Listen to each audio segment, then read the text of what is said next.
Hello, my name is Jackie Scammell and I will be hosting your first training video of our Heartbeat video series. Welcome.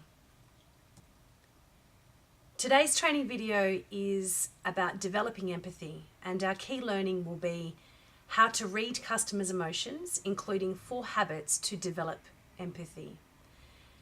Our video training session will go for about 15 minutes, and I recommend, if you haven't already got one, to grab a pen and paper so that you can take some notes for your learning. Great customer service. It's really simple. It's about understanding the feelings of the customers and showing that you care. So therefore, when you are serving customers in your stores, no matter how busy you are or what day or time it is, it's an opportunity to connect with customers and show them that you're interested in them. Why is it important to read customers' emotions and show them that you care? Well, at AWPL, we want to ensure that everything we do leaves a positive and memorable feeling. You are the impression that each customer experiences when they shop at AWPL. When you have empathy, you have a skill of reading customers' emotions, and this then creates rapport and develops relationships with the customer much quicker. This is fantastic to have in an environment like an airport where service is fast and it's an environment where people still want that connection. But also there's 2 benefits for you as an employee when you develop empathy. One of them is you will be more creative in your thinking at work, and the other is empathy improves your relationships at work. It improves your relationships with colleagues, your boss, and of course customers. So all in all, empathy will give you a much better result of performing at your job. But just how empathic are you? Well, we're all born with empathy. In fact, young children display empathy a lot better at times than adults. An example would be my 5-year-old niece was crying the other day, and her 2-year-old sister walked over to her and handed her a teddy bear. This was showing her that she understood her sister's feelings and that she cared. So you see, we all have empathy, but just like anything, we need to practice it. And I think sometimes in a busy environment, we get caught up in the doing and the tasks that we forget what's most important, which is to show people that we care and respond to customers in a way that creates relationships. So reading customers' emotions is the first part about empathy. And what we must look for is clues. There are many clues that a customer gives you before they even open their mouths and speak. The first clue is their facial expressions. You know, some customers will have facial expressions that tell you straight away that they're happy, they're sad, they're frustrated, they're annoyed, they're deep in thought or curious, or they're unsure or concerned. So look at their facial expressions to get clues of how you might start a conversation. The second clue is reading the eyes of the customer. We've got a great activity that you're going to do later in this month, which is around how you read the eyes of the customer. So start by looking into the customer's eyes and start getting a little bit more developed in what are their eyes telling you. Of course, another clue is body language. Is their body language open or is it closed? Are they showing you that they want to converse and they're looking for some help and they're asking and inviting you to come into their space? Or is their body language a little bit more closed and sort of suggesting to you that they're not really wanting to converse and that they just want some time to browse? So use that as a clue to open a conversation that's a little bit more relevant to how they're expressing themselves non-verbally. And of course, tone of voice. They may come into the shop with someone else and be speaking, or their tone of voice might indicate that they're in a hurry. And so these clues, these 4 clues, are ways of beginning the communication. You see, we never stop sending signals about how we feel as humans. Feelings, they have a way of leaking out. So when it comes to emotions, we cannot not communicate. Your job is to get really focused on these clues, get really present, and start reading the customers. So empathy is about moving from introspection to outrospection. So what I mean by that is, particularly in an airport environment, you've got many distractions, lots of noise, lots of people coming and going. It's very busy, and it's easy for you to almost tune out and block out all of that stuff. However, what outrospection is actually asking you to step outside of yourself and get really focused on who or what is in front of you. So outrospection is focusing not so much on your internal, mind, or the thoughts that are running through your head, or, the emotions that you're feeling yourself, but really getting clear on the fact that you're there for that customer to serve them. Therefore, your focus needs to be outwards. When you try this will create experiences with customers and colleagues that really matter and probably improve relationships immediately.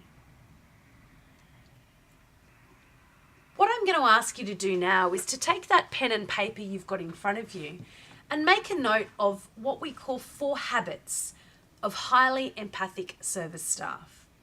So grab your notebook and pen and let's go. The first habit for you to develop more empathy is to get really curious about your customers. So just like those cues that we spoke about earlier, facial expressions, reading the eyes, body language, looking for clues, this is being curious. I like to think about this like when I travel to somewhere for the first time. My senses are alive. I'm looking, I'm smelling, I'm sensing, I'm hearing things that I've not done before. And I'm very curious and interested about that place.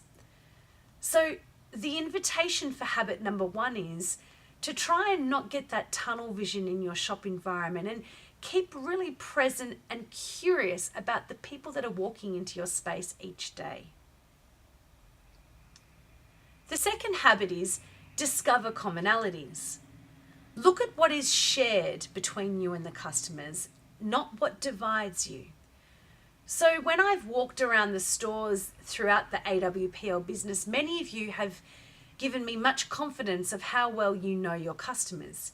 You've explained to me that you've got many different customers, particularly travelers from different areas, different backgrounds, different cultures.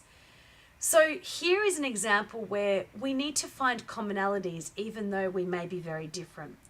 For example, if a mother walks into one of your stores and is looking for something for her children, and maybe you too are a mother, then maybe that's a common place to start the conversation. Or if a customer is traveling to a place that you've been before, open the conversation by indicating that you have a common interest because you've been to this place as well. You see, at the end of the day, we're just serving human beings, and we're looking for the commonalities and looking past the differences to show that person that you're interested in them. The third habit is to practice the art of conversation. It's so easy to speak and listen, but not really listen, and speak to tell, but not really converse. We want to do less monologues and more conversations. And what that means is it's got to be two-way. So we will do more training in the future on how we develop really good questions and how we develop our listening skills. But we can start practicing this right now. So I want you to be open to making yourself available to create a conversation with a customer. Why wait for the customer to start the conversation? If you're looking at these verbal clues, if you're being curious, you'll have enough information gathered to start that conversation in a way where you can go up to them and start talking simply by asking questions. Fourth habit, which is probably the most powerful habit, is stepping outside of your shop floor. I learnt this at a very young age when I was working at McDonald's. We were trained to step away from the counter and go out into the dining room space and look back at the store through customers' eyes. So every day, I want you to try and step outside of your counter or even outside of the shop floor and see things from the customer's perspective. Look at the signage, look at the displays of visual merchandise. Tune into the sound of in the shop and the music and the temperature. Notice the staff in the shop and their faces. Are they smiling? Is it welcoming? Now I want you to try and imagine how you would feel and what emotions you would feel if you were the customer coming into your shop floor. This is a really good sort of practicing habit for you guys to do because it continually reminds you of what it feels like to be the customer. And so with that, I'm going to leave with what I'm calling an empathy adventure activity. This is called walk in your customer's shoes. Now, this empathy adventure, I invite you to all take on board in the next week, and then I want you to discuss it with your managers. We'll be speaking about this when we dial in with our webinars with the regional store managers. So it's good for them to gather some collective views and feedback from all of you on how this activity has gone. So if you've got your pen and paper close by, or if you want to take a screenshot of the next screen, this is what the activity is all about. Firstly, I want you to step outside of your own store one day this week. I want you to go on a customer journey yourself to purchase something. So whether you're going on your lunch break and you're going to go purchase a lunch, or whether you're going to go and actually buy something in someone else's store. And I want you to try and do this in a store that is not an AWPL store. So a place that is not so familiar and the staff aren't as familiar to you as they may be if they were colleagues. So the most important part about this activity is when you go on your customer journey to go and purchase something in another store, I'd like you to try and avoid the distractions. Avoid getting on your Facebook and your social media, avoid making phone calls and chatting with people, and tune in to your own emotions. This is important because the next step of the activity, step number 4, is to notice how the staff in the shop respond to you and if they read your emotions. So for example, if you're going into a cafe or a takeaway place to buy lunch and you're in a hurry and you're feeling a little bit stressed or anxious because you haven't got long. So what emotions might you be feeling there? You might be feeling stressed, you might be feeling anxious, you might be feeling frustrated, you might be feeling a bit overwhelmed and busy. So this is an example of how then do the staff that are serving you respond to this emotion. Now, if they don't respond to this emotion because they haven't read it, you're going to notice that as well. But this part of the activity is really important. So notice how you feel at the end of that experience and then write that down. So point number 6 is write down your experience and share this with your manager.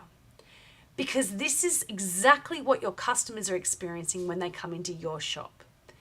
And having this awareness of someone who either tunes in and reads your emotions or does not is the beginning of us developing awareness of empathy. We've got training coming in the future. There's some skill pills that your regional managers and your store managers are going to take you on. So one is reading the mind with the eyes. The other will be respond versus react. And thirdly, there's a training activity called Think Globally, Serve Locally. These are all fantastic skill pills to help develop you and your empathy. So finally, I'd like to remind you that our vision and our purpose in AWPL is simply to ensure that everything we do leaves a positive and memorable feeling. And today really is the beginning of that journey with this training video. I wish you good luck on your activities and I can't wait to hear how you've all gone. Thank you.